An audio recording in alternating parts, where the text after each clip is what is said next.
Hello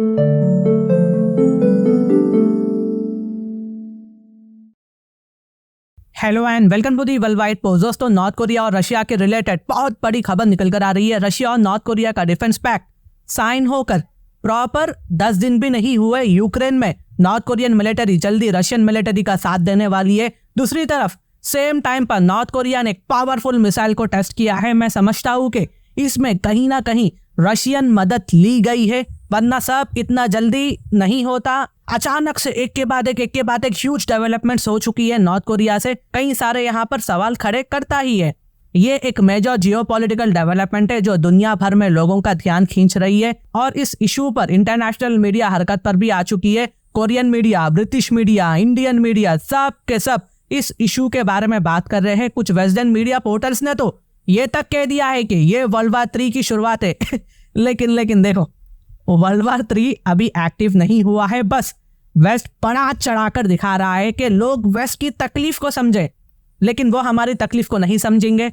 world war एक अलग ही चीज होती है गाइस, जहां एशिया, अफ्रीका, यूरोप और पूरा का पूरा अमेरिकन कॉन्टिनेंट इन्वॉल्व होता है। यहाँ सभी अपने एलाइज को प्रिपेयर करते हैं और साथ मिलकर लड़ते हैं। लेकिन हाँ, इसको ना इंटरकॉन्टिनेंटल वॉर कहा जा सकता है, क्योंकि अब कई कॉन्टिनेंट्स के कंट्रीज इसमें इन्वॉल्व हो चुके हैं। नॉर्थ कोरिया की एंट्री एक बहुत ही बड़ी सरप्राइज है यहाँ पर। और गाइस, अलग से मैं ये भी कहना चाहूंगा कि ये रशिया का एक जियोपॉलिटिकल मास्टर स्ट्रोक है। यूक्रेन में इसको लेकर बहुत ज्यादा डर बैठा हुआ है कि north Korean soldiers Russian soldiers के साथ मिलकर यूक्रेन के अगेंस्ट लड़ने वाले हैं। प्रैक्टिकली नॉर्थ कोरिया के सोल्जर्स होते हैं ना, ये गोरिल्ला वॉरफेयर में बहुत ज्यादा ताकतवर होते हैं। किम जोंग उन ने अपने माइंडसेट से इस तरह अपनी आर्मी बनाई है गाइस के समझने के लिए ये बहुत ही ज्यादा डेंजरस आर्मी है। और दोस्तों, मुझे ना ये सब देखकर ज़ेलेंस्की पे तरस आता है, क्योंकि अगेन देखो, मैं ओपनली और फ्रैंकली बोलता हूँ, आज के टाइम ज़ेलेंस्की एक कठपुतली बन चुके हैं जो वेस्ट के इशारों पर चल रहे हैं और वेस्ट ज़ेलेंस्की को जैसा नचाना चाहता है वो वैसा ही नाच रहे हैं।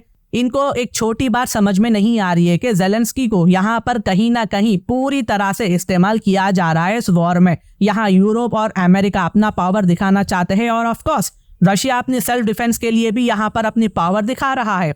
और हाँ, मुझे ये बात अलग से कहना पड़ेगा कि जब इसके बारे में पेंटागन से पूछा गया तो उन्होंने क्या कहा पता है आपको? उन्होंने कहा कि नॉर्थ कोरिया का ये move United states of America की नजर में है, हम बहुत ही ज्यादा केयरफुली वॉच कर रहे हैं। लेकिन दोस्तों, यूएस का कहना है कि Russian soldiers north Korean soldiers को कैनन फोडर की तरह यूज करेगा। मतलब जब भी जहां पर अटैक होता है, पहले नॉर्थ कोरिया के सोल्जर्स आगे बढ़ेंगे, जब डेंजर कम हो जाएगा, जब थोड़ा बहुत नॉर्थ कोरिया के सोल्जर्स मर जाएंगे तो रशियन सोल्जर्स आगे आएंगे। यानी ये टैक्टिक्स की तरह इस्तेमाल करेंगे इन सोल्जर्स को।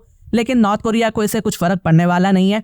लेकिन अभी आपके दिमाग में ना एक सवाल आ रहा होगा कि नॉर्थ कोरिया ये सब कैसे कर रहा है? तो देखिए जी, कुछ दिन पहले Russian president Vladimir Putin north Korea गए थे, वहां किम के साथ मुलाकात करे और वहां पर ही एक इंपॉर्टेंट डिफेंस पैक्ट को साइन किया गया है, जो ऑलरेडी मैं पहले कह चुका हूँ। ये पैक्ट कहता है कि अगर किसी भी कंट्री पे अटैक होता है तो दूसरी कंट्री सपोर्ट करेगी। बेसिकली रशिया और नॉर्थ कोरिया ने नेटो टाइप जैसा पैक्ट को यहाँ पर साइन किया है।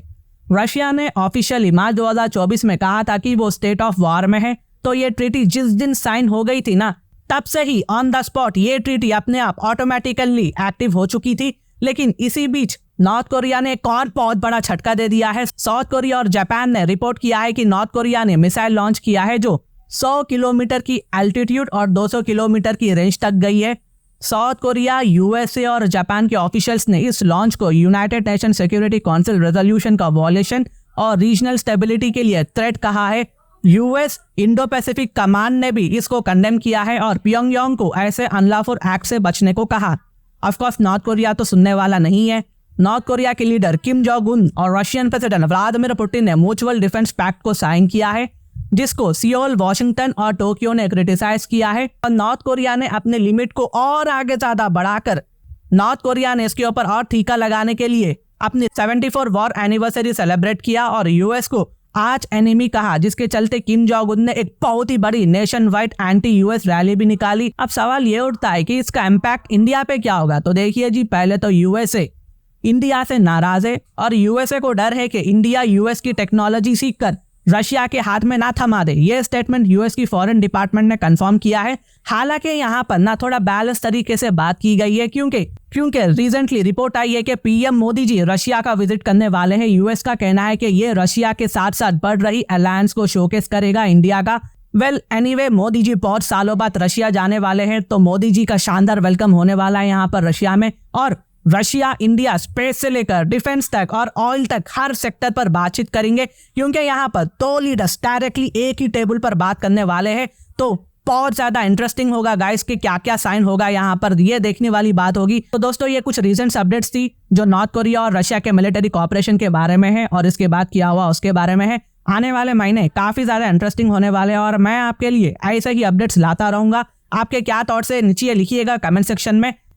अगर मेरी वीडियो इन्फॉर्मेटिव दिखे तो इंटरनेशनल अफेयर्स के लिए आप मेरे चैनल को सब्सक्राइब कर सकते हैं। Thank you for watching, thank you for hearing and always God bless you all.